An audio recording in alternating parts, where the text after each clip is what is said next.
CM DK. Shivakumar ಅವರ ಸಚಿವ ಸಂಪುಟದಲ್ಲಿ ಸೇರೋದಕ್ಕೆ ಸಾಕಷ್ಟು ಶಾಸಕರು ಒತ್ತಡವನ್ನು ಹೇಳುವಂಥ ಕೆಲಸವನ್ನು ಮಾಡ್ತಿದ್ದಾರೆ, ಲಾಬಿಯನ್ನು ಕೂಡ ನಡೆಸಿದ್ದಾರೆ. ಅದರಲ್ಲಿ ಬಾಗಲಕೋಟೆ ಶಾಸಕರಾಗಿರುವಂಥ ಅದರಲ್ಲೂ ಕೂಡ ಬಾಗಲಕೋಟೆ ಹುಣಗುಂದ ಶಾಸಕರಾಗಿರುವಂಥ ವಿಜಯಾನಂದ ಕಾಶಪ್ಪನವರು ಸರ್ ನಮ್ಮ ಜೊತೆ ಇದ್ದಾರೆ. ಅವ್ರು ಮಾತಾಡಿಸ್ತಾ ಹೋಗ್ತೀನಿ. ಯಾಕಂದರೆ ಸಾವಿರಾರು ಸಂಖ್ಯೆಯಲ್ಲಿ ಇವತ್ತು ಅವರ ಪರವಾಗಿ ಕಾರ್ಯಕರ್ತರು ಸಿಎಂ ಅವ್ರನ್ನ ಭೇಟಿ ಮಾಡಿ ಮನವಿಯನ್ನು ಸಲ್ಲಿಸಿರುವಂಥದ್ದು. ಸರ್, ಇವತ್ತು ನಿಮ್ಮ ಕ್ಷೇತ್ರದಿಂದ ಜನ ಬಂದಿದ್ದಾರೆ, ಅಪಾರ ಪ್ರಮಾಣದ ಬೆಂಬಲಿಗರು ನಿಮಗೆ ಸಚಿವ ಸ್ಥಾನ ಕೊಡಬೇಕು ಅಂತ ಸಿಎಂ ಅವ್ರನ್ನ ಭೇಟಿ ಮಾಡಿ ಚರ್ಚೆ ಮಾಡಿದ್ದಾರೆ. ಇವತ್ತು ನಮ್ಮ ಹುಣಗುಂದ ಮತಕ್ಷೇತ್ರದ ಎಲ್ಲ ಸಮುದಾಯದ ಗುರು ಹಿರಿಯರು, ತಾಯಂದಿರು, ಯುವಕರು ಇವತ್ತು ಒಟ್ಟಾಗಿ ತಾವೇ ಇವತ್ತು ಬಂದು ನಮ್ಮ ಮತಕ್ಷೇತ್ರಕ್ಕೆ ಒಂದು ಅವಕಾಶನ ಕಲ್ಪಿಸಿಕೊಡ್ಬೇಕು. ಯಾಕಂದರೆ 24 ವರ್ಷಗಳಾಯಿತು ನಮ್ಮ ತಂದೆಯವರು ಸಚಿವರಾಗಿಂತ ಇವತ್ತು ಸಮುದಾಯ ಆಗಿರ್ಬೋದು, ಇವತ್ತು ಆ ಜಿಲ್ಲೆಯಲ್ಲೇ ಇವತ್ತು ಎಲ್ಲರಿಗೂ ಕೂಡ ಅವಕಾಶ ಸಿಕ್ಕಿತ್ತು. ನನಗೆ ಒಂದು ಕೂಡ ಅವಕಾಶವನ್ನು ಕೊಡಬೇಕು ಅನ್ನೋ ಒಂದು ಹಕ್ಕನ್ನು ಒತ್ತಾಯ ಮಾಡೋದಕ್ಕೆ ಇವತ್ತು ಎಲ್ಲ ಸಮುದಾಯದ ಜನರು ಬಂದು ಮಾನ್ಯ ಮುಖ್ಯಮಂತ್ರಿಗಳು ಭೇಟಿಯಾಗಿದ್ದಾರೆ.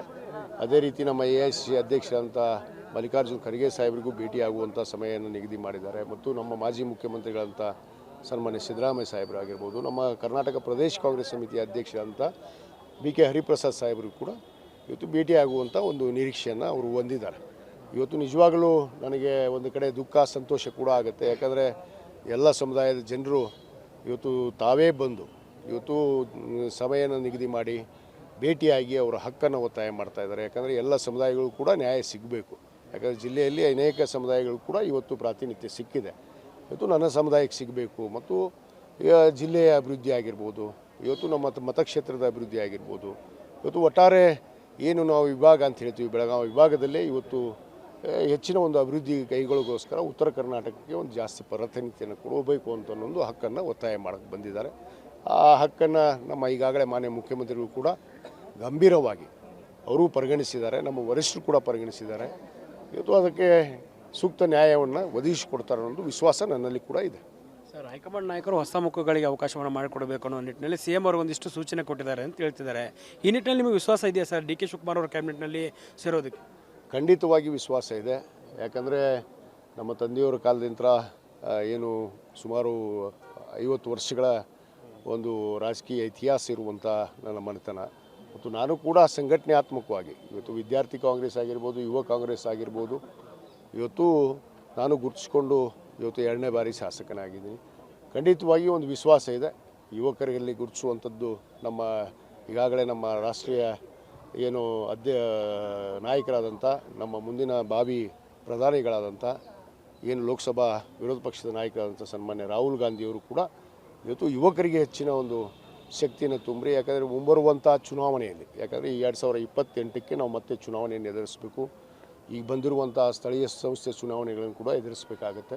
ಆ ನಿಟ್ಟಿನಲ್ಲಿ ಯುವಕರಿಗೆ ಒಂದು ಹೆಚ್ಚಿನ ಶಕ್ತಿಯನ್ನು ತುಂಬಿದರೆ ಒಂದು ಯುವ ಶಕ್ತಿ ಕೆಲಸ ಮಾಡೋದಕ್ಕೆ ಆಗುತ್ತೆ ಅನ್ನೊಂದು ನಿಟ್ಟಿನಲ್ಲಿ ಕೂಡ ಅವರು ಈಗಾಗಲೇ ಸಲಹೆಯನ್ನು ಕೊಟ್ಟಿದ್ದಾರೆ. ಆ ಸಲಹೆಯಂತಲೇ ನಮ್ಮ ನಾಯಕರು ಕೂಡ ನಡ್ಕೋತಾರೆ ಅನ್ನೋದು ವಿಶ್ವಾಸ ಇದೆ. ಸರ್, ಸಮುದಾಯದಲ್ಲಿ ಸಾಕಷ್ಟು ಬೇಡಿಕೆಗಳಿರುವಂಥದ್ದು, ಲಿಂಗಾಯತ ಸಮುದಾಯ ದೊಡ್ಡ ಸಮುದಾಯ, ಈಗಾಗಲೇ ಆ ಹಕ್ಕನ್ನು ಒತ್ತಾಯ ಮಾಡಿದ್ದೀವಿ ನಾವು. ಯಾಕಂದರೆ 2019ರಿಂದ ನಾವು ನಿರಂತರವಾಗಿ ಹೋರಾಟವನ್ನು ಮಾಡಿ ಪಾದಯಾತ್ರೆಯನ್ನು ಮಾಡಿ ಇಡೀ ರಾಜ್ಯಾದ್ಯಂತ ಇವತ್ತು ಈ ಒಂದು ಮೀಸಲಾತಿಗಾಗಿ ನಾವು ಹೋರಾಟವನ್ನು ನಡೆಸಿದ್ದೇವೆ. ಖಂಡಿತವಾಗಿ ನಾವು ಹಿಂದೂ ಕೂಡ ನಮ್ಮ ಸಿದ್ದರಾಮಯ್ಯ ಸಾಹೇಬರಿಗೆ ಮನವಿಯನ್ನು ಮಾಡಿಕೊಂಡಿದ್ವಿ. ಆ ವಿಚಾರದಲ್ಲಿ ಹಿಂದುಳಿದ ವರ್ಗದ ಆಯೋಗದ ಪೂರ್ಣ ಪ್ರಮಾಣದ ವರದಿಯನ್ನು ಪಡ್ಕೊಂಡು ಮೀಸಲಾತಿಯನ್ನು ಕೊಡ್ತೀನಿ ಅಂತ ಹೇಳಿದರು.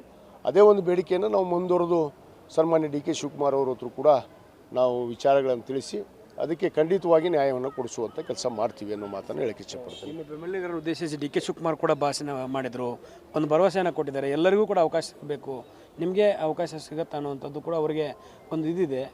ವಿಜಯಾನಂದ ಕಾಶಪ್ಪನವರು ಲಿಂಗಾಯತ ಸಮುದಾಯ ಉತ್ತರ ಕರ್ನಾಟಕ ಭಾಗದ ಗಟ್ಟಿದವಣಿ. ಖಂಡಿತವಾಗಿ ಆ ನಾಯಕರು ನಮ್ಮ ಮೇಲೆ ವಿಶ್ವಾಸ ಭರವಸೆಯನ್ನು ಇಟ್ಟಿರೋದ್ರಿಂದ ನಮಗೂ ಕೂಡ ವಿಶ್ವಾಸ ಮೂಡಿದೆ. ಅದೇ ಒಂದು ವಿಶ್ವಾಸ ನಮ್ಮ ಜನರಲ್ಲಿ ಕೂಡ ಇವತ್ತು ಹರ್ಷವನ್ನು ತಂದಿದೆ ಅನ್ನೋ ಮಾತನ್ನು ಕೂಡ ಹೇಳೋಕ್ಕೆ ಇಚ್ಛೆಪಡ್ತೇನೆ. ಆ ನಿಟ್ಟಿನಲ್ಲಿ ಖಂಡಿತವಾಗಿ ನಮಗೆ ಭರವಸೆ ಇದೆ.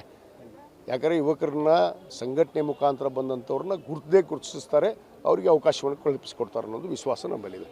ಹೈಕಮಾಂಡ್ ನಾಯಕರ ಭೇಟಿಗೆ ಏನಾದರೂ ಮಾಡ್ತೀರಾ ಸರ್ ದೆಹಲಿ ಮಟ್ಟದಲ್ಲಿ? ನೀವೇನು? ಖಂಡಿತವಾಗಿ ದೆಹಲಿ ಮಟ್ಟದಲ್ಲಿ ಅವಶ್ಯಕತೆ ಬಿದ್ದರೆ ನಾವು ವರಿಷ್ಠರನ್ನು ಕೂಡ ಭೇಟಿ ಮಾಡಿ ಮನವಿಯನ್ನು ಮಾಡ್ಕೋತೀವಿ. Thank you.